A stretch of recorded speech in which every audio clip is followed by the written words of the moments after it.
Excellent. All right, this is Wednesday Night Slides number 82. Um, Mostly trains tonight. And we're going to start off with a few current events. Last program, you remember, NJ Transit had its Pennsylvania Reading Seashore Lines Heritage Unit running actually on the old PRSL on the Atlantic City line. So I got over to Berlin, New Jersey. This is the oldest extant station in the Garden State. And here we see the 4202, the PRSL Heritage Unit, heading towards Philadelphia. Unfortunately, a day or two later, it developed a traction motor issue. It was sent back up to North Jersey for repairs, and it has since been spotted on the Port Jervis line. So it may or may not get back down to South Jersey anytime in the near future. Of course, obviously, close by is Woodstown Central. Here we see their 060 number 9 crossing over Memorial Lake in Woodstown with the geese out on the pond. Yeah, those plants sure did disappear, didn't they? They did. And as always, feel free to unmute yourself to ask a question or make a comment like Doug just did. No problem with me. That's I invite you to do so. Just hit your space bar on your computer, unmute yourself, and ask your question, make your comment, and then release the space bar, and we're all set.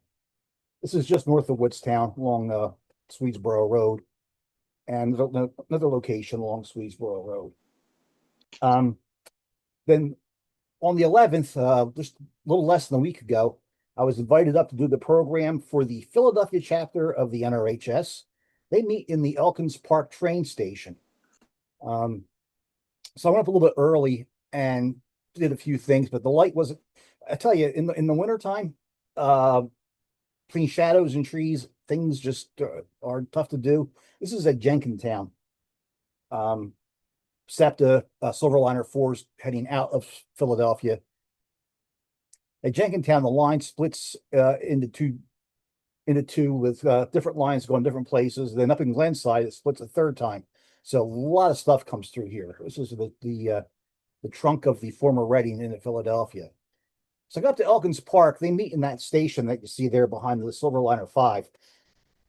And the light was awful. It was just flat. And I snapped a few photos thinking nothing was going to happen.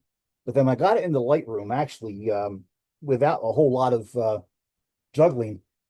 I was able to get something useful out of it. Train approaching Elkins Park.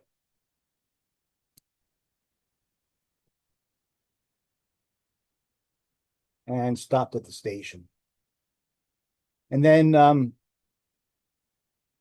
Woodstown Central has been running a night train for Santa Claus on Fridays, Saturdays, and Sundays during December.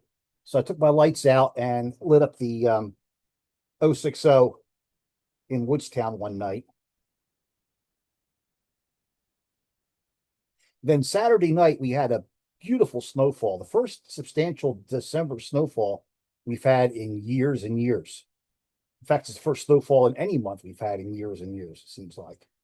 But it was a nice wet snow and this covered the trees. So I went out on Sunday and got number 9 running through the snow-covered landscape. This is in downtown Woodstown.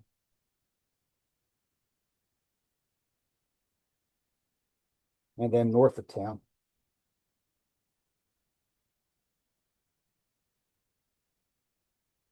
I decided to go back out again for the 6 o'clock train and light it up. Normally, when I do that, I swing by the station first, make sure the steam engine's running. This time I didn't. I just went directly into Woodstown and set up.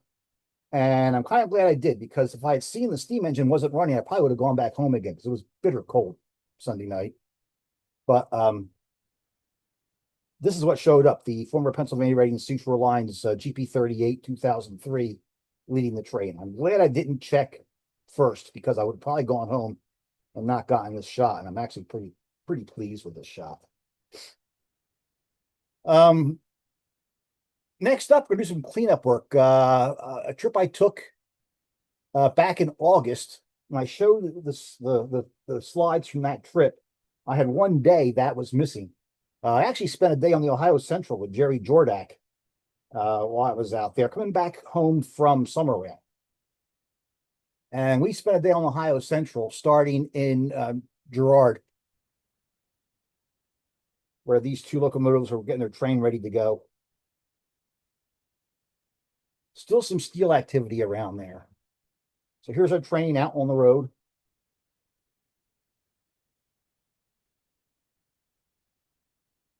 And we chased it into Youngstown.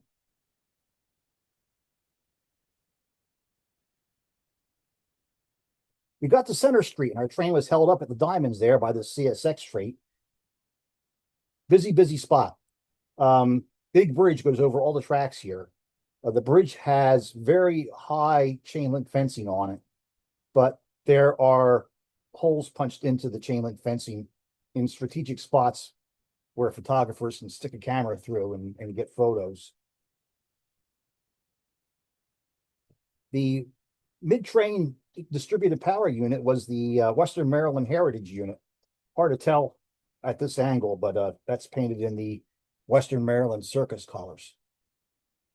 Finally, that freight cleared and our train came out. Meanwhile, another CSX train is approaching there on the right. So, like I said, it's a busy spot. He got down to the end of the line at Graham where he did some work. And while we were here, the Youngstown and Southern showed up. So you got pretty much 3 railroads compressed into this one spot here.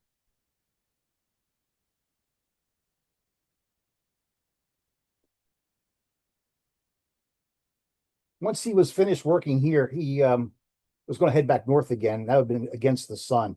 So we opted not to chase back north. We went into downtown Akron instead, near Quaker Square along the CSX main line, hoping to see something.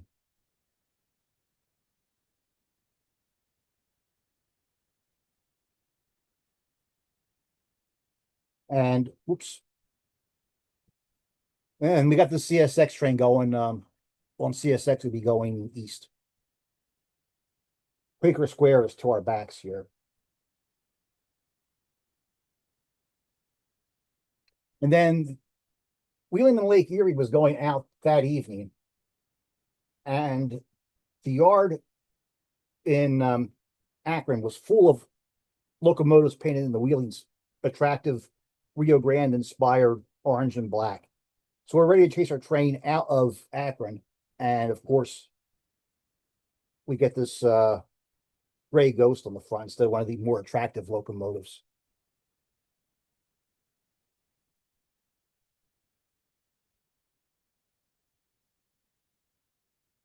We chased him out of town, got to this big bridge, which is coming up in the next shot here. And Jerry flew his drone here. I couldn't get my drone together fast enough. So I ran to a spot where I thought I'd be able to see the bridge. The train was like right there. So I ran to a spot where I thought I could see the bridge pretty well. This is about all I could do with it. Next year, I'll know better and get here earlier and hope for an orange and black engine on the point. All right, next up, Gemini. Be very afraid. Google Gemini came out, AI software, and because I dabble in the train simulator, like a virtual model railroad, I'm in some of the groups on Facebook. I've been seeing some extremely remarkable images where people have taken screenshots of their trains simulations and asked Gemini to convert it into a realistic photo. And the results have been somewhat scary. Really impressive. So I thought, well, let me see what I can do with Gemini, just out of curiosity.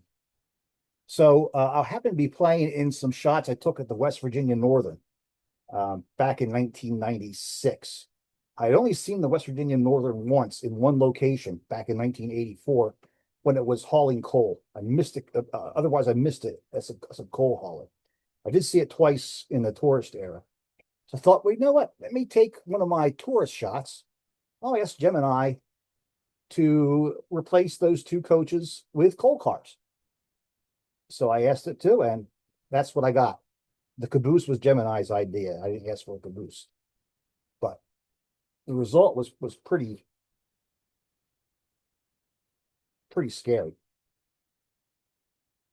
Once again, this is not something I would ever publish without fully admitting that it is a completely fake photo. So another shot I took in the tourist era, asked it to replace the coaches with a coal train, and that's what it gave me.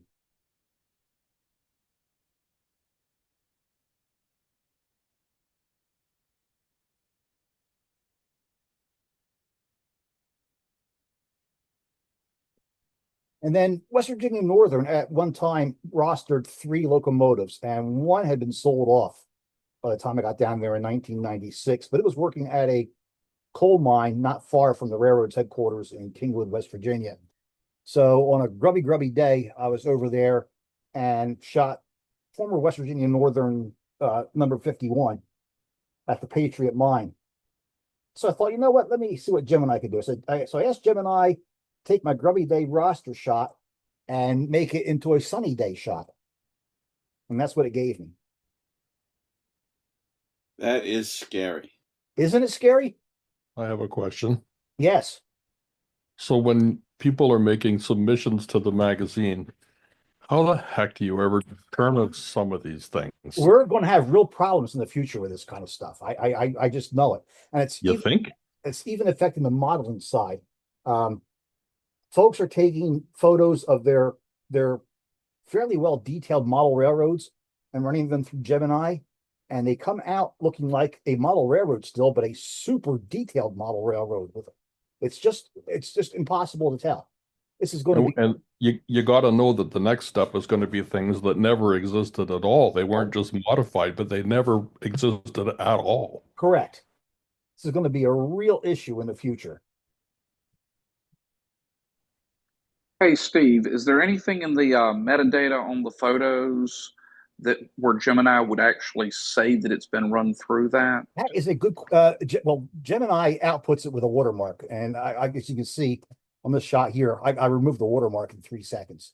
I have not checked the metadata to see how much of that survives, or what the metadata actually says. That's a good idea, though. I should dig into Photoshop and call one of these up and see what the metadata actually says. Yeah, I can see this affecting everyone, whether it's magazines or books or Oh yeah, literally anything. yeah. So anyhow, that's my dabbling in AI for now. And actually, this is actually the free version of Gemini. Apparently, the paid version is even more powerful.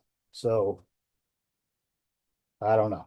Anyhow, all right, on to the main part of the program. We're going to go to Nevada and Utah in February 2008. I flew into Salt Lake City with 2 special steam events on 2 railroads out in that general area. General area means, within 5 hours of each other. I flew into Salt Lake City and went out into the freezing Utah countryside. This is at Magna, Utah, BNSF freight. Big copper mining area out here. And then I dropped down into Tooele and shot this consolidation that's on display at the station museum there. There's the station.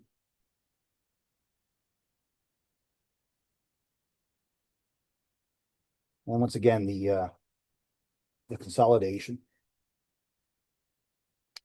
On my way back up towards Salt Lake City, I stumbled upon this along the interstate. This is one of the last, if not the last, surviving streetcar from the Salt Lake, Garfield, and Western, the Salt Air Line. It was just sitting by the highway. It has since been removed, so it was scrapped. It was sitting next to a building that I did not photograph, and I should have, because when I was researching this car, I discovered that the building that was sitting next to was an old Salt Lake, Garfield, and Western powerhouse. That is also gone now. So heading back towards Salt Lake City, UP Freight going away into some storm lighting there.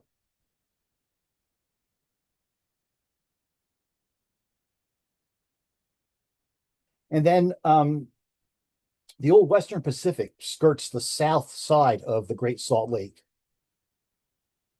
Now Union Pacific, but I got this shot close to sunset, a train coming across the Western Pacific line. The Southern Pacific line is the famous line that goes across the causeway in the middle of the lake. This is on the south edge of the lake.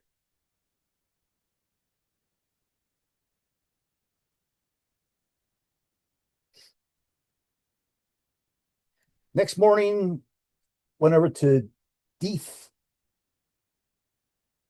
And I'm now in Nevada, Death, Nevada, west of Wells. Got the California Zephyr.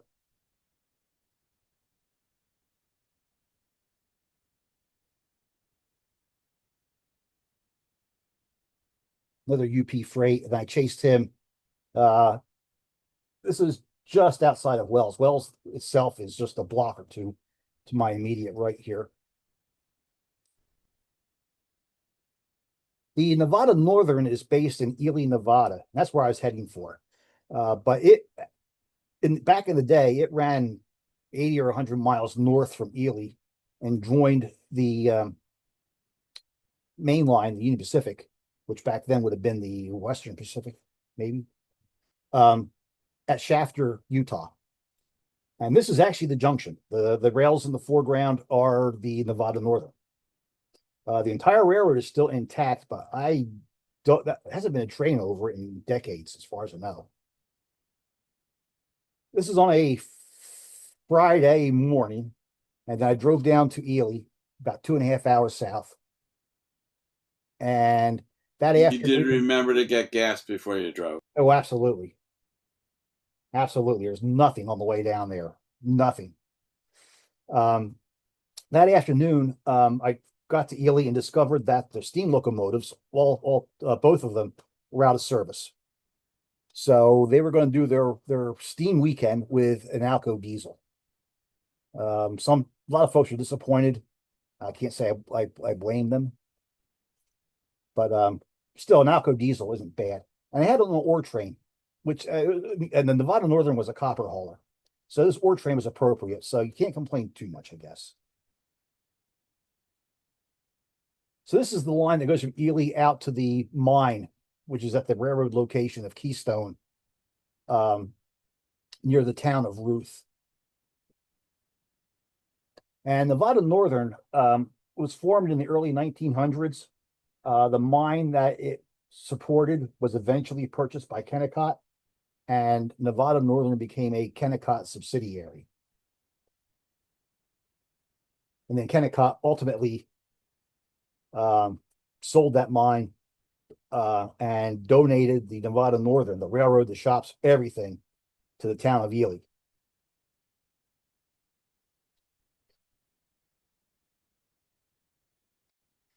Nevada Northern is one place you can go to in February and never know what the weather was going to be. It can be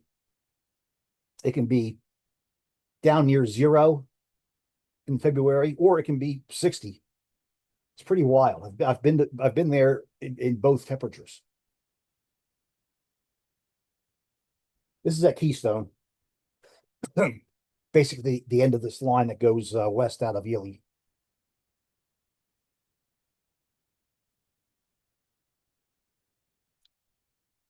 So you got back up to Ely on Friday evening. This is a shot from the second floor of the depot. And I thought that might look a little interesting in black and white.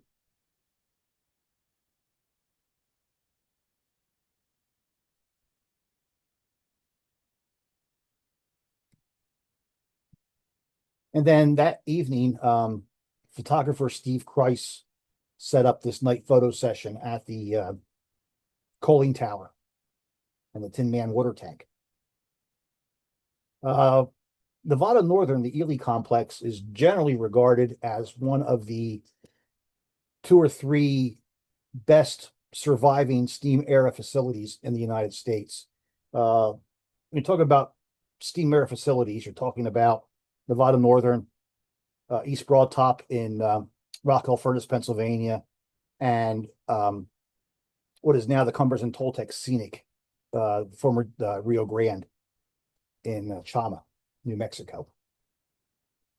Alternate angle taken at the night photo session.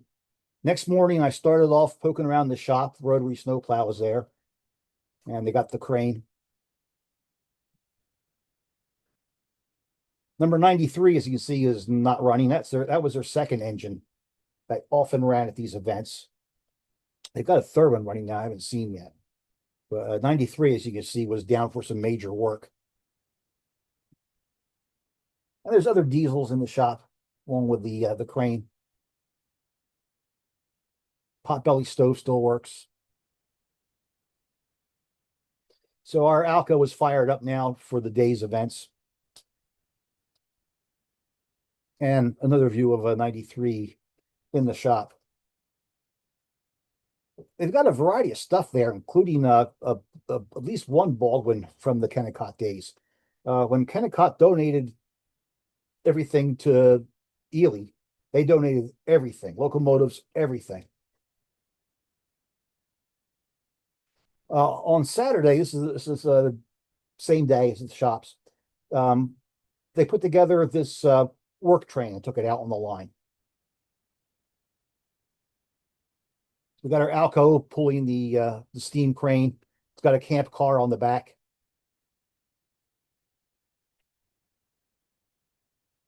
Going by I guess it's the scale house at Keystone. There is one tunnel on the railroad. It's directly alongside US 50.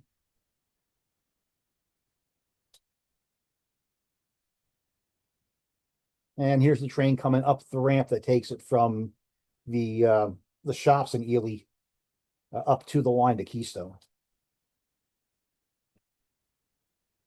And back near the shop complex. Now it's got passenger coaches behind it. This is being set up for the Sunday trip. Getting near sunset in Ely. Sunday morning, Executive Director Mark Bassett showed us the vast archives that still exist on the property there. They're kept in a vault, super thick walls, and pretty much the entire history of the railroad is in here. Sunday, we went out with a passenger train, the Steptoe Flyer, named for Steptoe Creek that runs near Ely. This train looks more appropriate behind their really good-looking 460 steam locomotive. It's doubtful these cars ever ran in regular service behind an Alco locomotive. So I didn't do a whole lot with this as far as processing stuff goes, because it's not as authentic as the ore train on Friday afternoon, or even the work train we had on Saturday.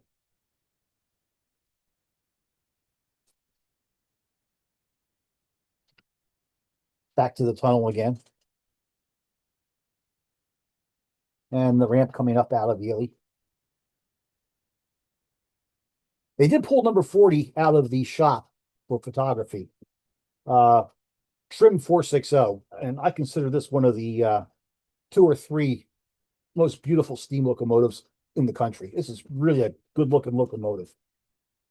I've been fortunate to see it under steam a few times.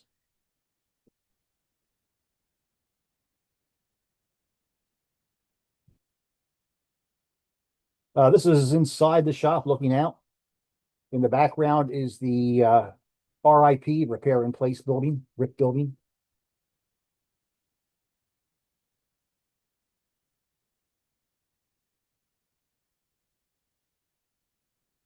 And then to finish off the weekend, they put together this boxcar train. And once again, these boxcars are old enough that they probably didn't run behind an Alco diesel in regular service. Now they will sometimes run this boxcar train behind the 40, and that is a really good looking train. I did shoot that combination in 2010. Back up at Ruth, Keystone. And then on the way back in, I rode the cupola of the caboose, looking forward going into the tunnel. That wrapped up Nevada Northern. Left there, headed back towards Salt Lake City. This is back at Shafter again, where the Nevada Northern comes into the main line. Went through here, through Salt Lake City, over to Heber City, Utah, home of the Heber Valley Railroad. And that night we did a night photo session using Oregon Short Line 280 number 1068, which normally runs on the Heber Valley in its later identity of Union Pacific 618. We got a Saltair boxcar there on the left, which is kind of cool. Next morning, we're up early. Sun is just beginning to kiss the mountains behind the train.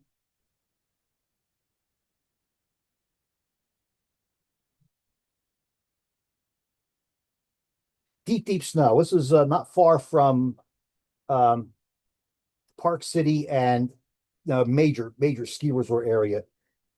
And Soldier Hollow is along the railroad. That was where they had some of the events during the Salt Lake Olympics. There are two bridges just out of Heber City. This one here crosses over Snake Creek, and for some reason, the waterway under these two bridges stays warm, and because it stays warm, there's a fog every morning that comes up off the water. It's pretty predictable, but makes for some interesting photos.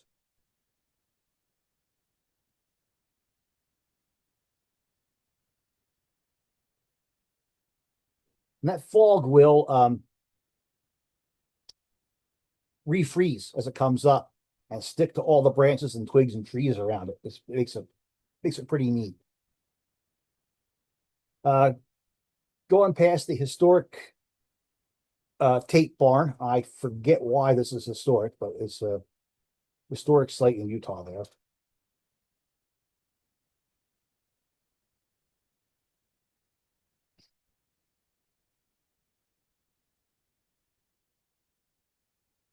And reflected in a pond. Same pond on the right-hand side there. Just had a gorgeous day for this. Now, well, I say unfortunately, but it's a double-edged sword. The locomotive always faces north. There's no way to turn the engine anywhere on the railroad. So it always faces north, so it's always a little bit backlit.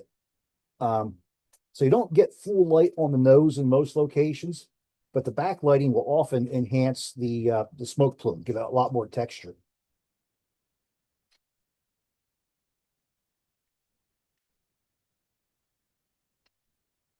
We got down near the south end of the line. There's the railroad's Union Pacific NW2 number 1011. They had to do some switching here. So big crew meeting. What they did here was they moved these two tank cars that were behind the boxcar, moved them up to the front of the train for a very good reason. These two tank cars are actually water cars. They hold water, and they can be directly fed into the locomotive's tender, so they could be out all day doing photo run-bys and not have to run back to Heber City to refresh the water supply. And that Sinclair tank car, that's one of my favorite freight cars in photo freight service. That black with the silver lettering is just so cool. Engineer Mike Manweller at the throttle of the 1068. Here's the other bridge outside of Heber City. This is over the Provo River.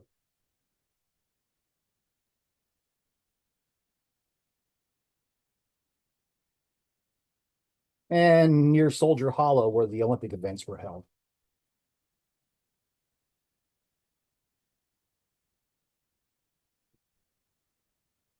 Once again, the backlighting gives you a little more texture in the smoke plume there.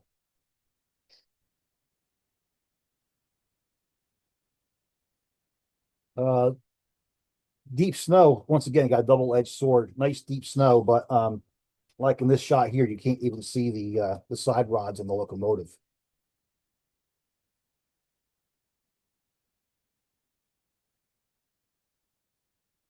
Were you out walking in there, or were you on grade crossings? We were walking through the snow for the most part. There aren't many grade crossings once you get out of Heber City.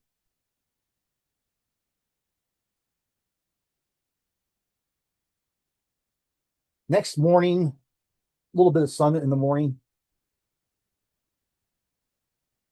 This is the Heber City station.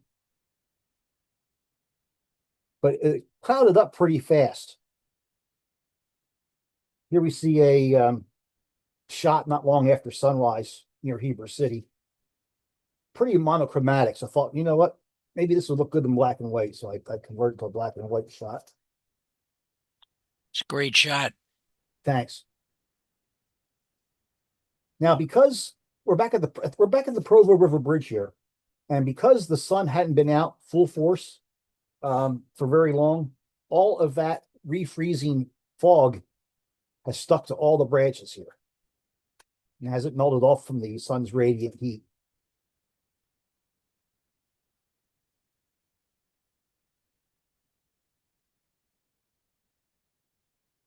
And we did a crew shot.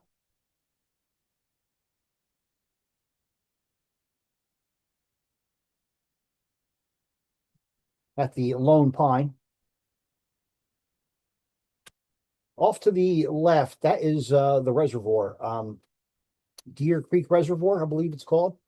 And this is a former Rio Grande branch.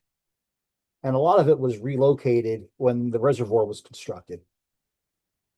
So most of the railroad runs along the reservoir, but it's isolated for the most part. There is a Jeep trail along the railroad now. But for the most part, it's miles and miles of almost no access. Some great country though. I did get some cab time in the 1068. There's our fireman shoveling some coal in. I actually stayed in the cab for a photo run by. So I'm looking over Mike Manweller's shoulder here at the photo line outside the window.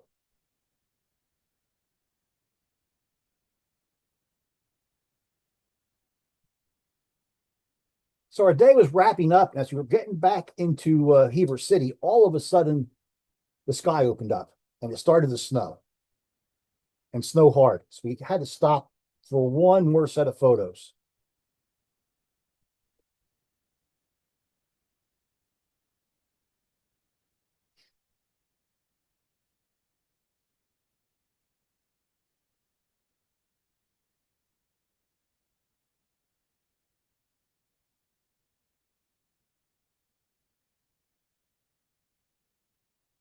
So that wrapped up the Heber Valley. The next morning, I went out trackside along Union Pacific near Salt Lake City, just to get a few more trains in before I had to fly out of Salt Lake.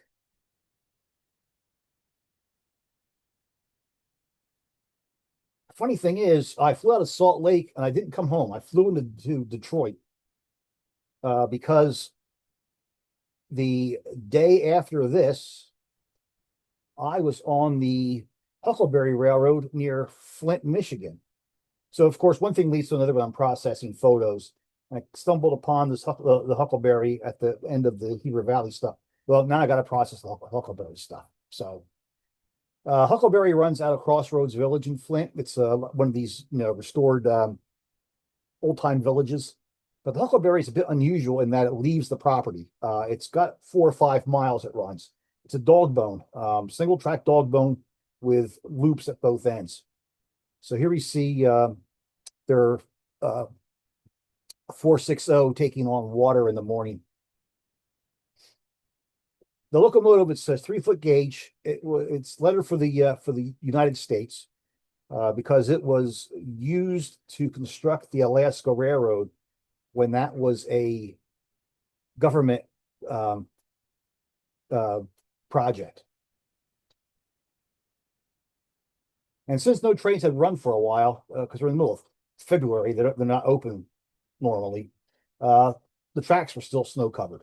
So we got some snowplow action going on the line here.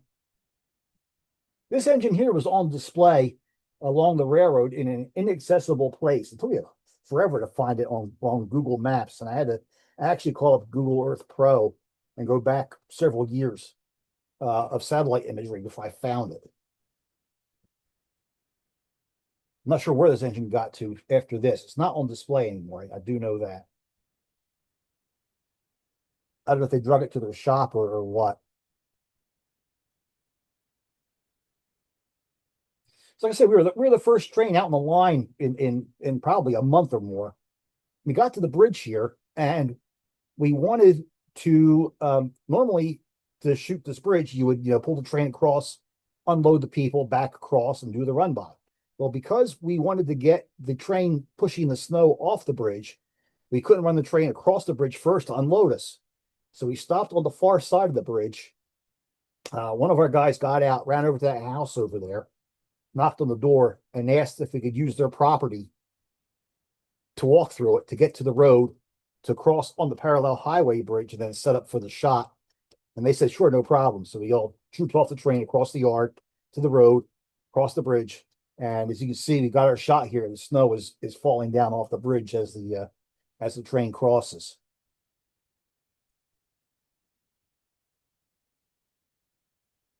This is at this is at the east loop at the end of the dog bone.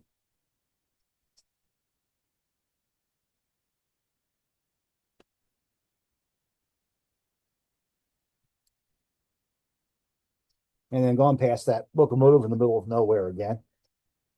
Got back down to Crossroads Village, and it hadn't been so they hadn't used it probably since December. So everything was still snow covered. So we got our train blasting through a snowbank at the grade crossing there. And then went down to the west loop at the end of the dog bone for shots like this. Now, of course, like I said, one thing leads to another. And because I was looking at the Huckleberry stuff from February 2008, this is actually my second photo charter on the Huckleberry. The other one being in April 2007. Well, I had to go back and look at that one too, and geotag photos and properly process them and everything else. This is in April 2007. No snow. We had the 152 out once again. This is at the east loop. Huckleberry has two operable locomotives. The other one is this Rio Grande locomotive. It's numbered 453 here. That's not its real number. It was numbered special for the photo charter. It's actually numbered 460 something. I forget the exact number is. One of my Colorado guys probably knows the answer to that. That'd be 464. 464. Thank you.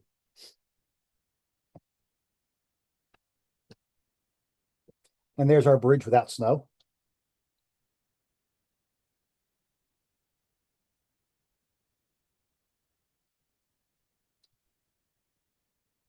And back at Crossroads Village.